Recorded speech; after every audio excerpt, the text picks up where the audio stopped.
Hi friends, అందరికీ నమస్కారం అండి. ఇప్పుడే అందిన వార్త సెప్టెంబర్ 1 నుంచి ముఖ్యమైనటువంటి కొత్త రూల్స్ అండి. మొత్తం ఇవన్నీ కూడా రూల్స్ అనేది మారబోతున్నాయి అనమాట. ఈ వేటి మారబోతున్నాయి ఏంటి అనేది వీడియోలో తెలుసుకునే ప్రయత్నం చేద్దామండి. చివరి వరకు చూడండి, అర్థమవుతుంది. మరోసారి ఛానల్ వస్తే తప్పకుండా సబ్స్క్రైబ్ చేసుకోండి. చూస్తున్నారు కానీ లైక్ చేయడం మర్చిపోతున్నారు, దయచేసి లైక్ చేయండి. వీడియోలోకి అయితే వెళ్ళిపోదామండి.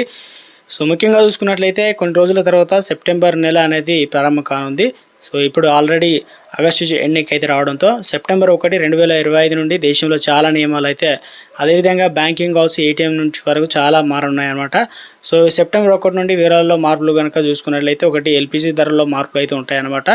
సో ప్రతి నెల కూడా మారిందంటే దీనివల్ల సిలిండర్ ధరలు తగ్గుదల లేదా పెరుగుదల అయితే ఉంటుందన్నమాట. దీనివల్ల భారీగా వంట ఇంధనం పైన ఆధారపడే వ్యాపారులు మరియు పరిశ్రమలకు ఊరట లభించింది. ఎందుకంటే 19 కిలోల వాణిజ్య ఎల్పిజి గ్యాస్ సిలిండర్ ధర వచ్చేసి 33 రూపాయలు తగ్గిందనమాట. గుడ్ను చెప్పుకోవచ్చు. సెప్టెంబర్ 1 నుంచి దేశీయ ఎల్పిజి సిలిండర్ ధరలు తగ్గుతాయని చెప్పేసి సో వినియోగదారులు అయితే ఆశిస్తున్నారనమాట. సో అదేవిధంగా ముఖ్యంగా చూసుకున్నట్లయితే బడ్జెట్లో కూడా ఊరటలు కలిగించిందనమాట. ధరలు పెరిగితే నిరాశ కలిగించవచ్చు కాబట్టి సో దీనిపైన కూడా ఒక అప్డేట్ వచ్చింది.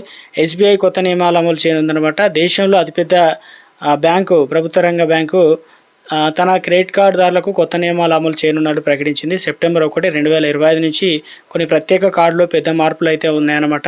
డిజిటల్ గేమింగ్ ప్లాట్ఫామ్ వ్యాపారులు మరియు ప్రభుత్వ లావాదేవీలు రివార్డ్ పాయింట్లు అనేవి ఉండవని చెప్పేసి పాన్ కార్డు సంబంధించి ఒక లేటెస్ట్ అప్డేట్ వచ్చిందనమాట. సెప్టెంబర్ 1 నుంచి మీరు కనుక పాన్ కార్డు పొందాలనుకుంటే ఆధార్ కార్డు తప్పనిసరిగా అయితే ఇవ్వాలన్నమాట.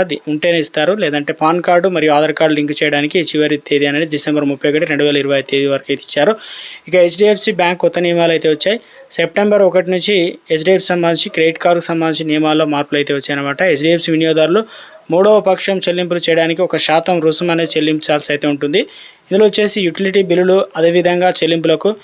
ఐసిఐసి బ్యాంకు ఏటీఎం యొక్క కొత్త నియమాలు చూసుకున్నట్లయితే సెప్టెంబర్ 1 నుండి ఐసిఐసి బ్యాంకు యొక్క ఏటీఎంలకు సంబంధించి నియమాలు కూడా మారుతాయన్నమాట. ఇప్పుడు ఈ ఏటీఎంను ఉపయోగించడం వినియోగదారులు ఖరీదైనదిగా మారవచ్చు. పరిమితి కంటే ఎక్కువ డ్రా చేస్తే కనుక రూపాయలు కూడా కట్ అవుతాయన్నమాట. సో లేటెస్ట్ అప్డేట్ అయితే రావడం జరిగిందండి.